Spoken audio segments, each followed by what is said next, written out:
Today we're going to try the Port de Bras and the Balancé, the upper body and then the lower body, and then we're going to put the two together. For more details on the Port de Bras action, check out my video for that.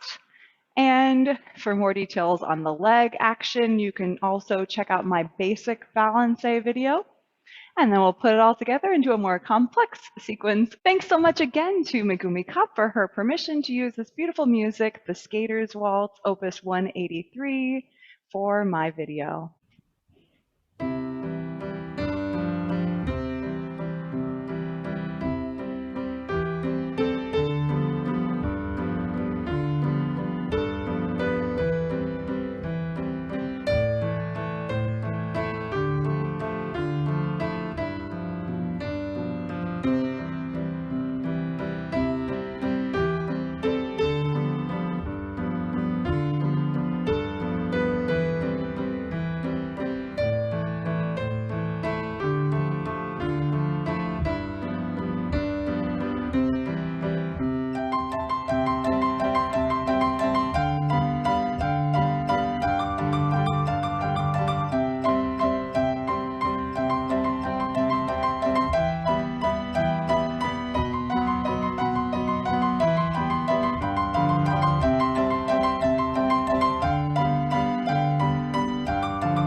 There you have it, Balancé, Port de Bras, and both put together. I hope you enjoy this more complex combination. Let me know what you think down below.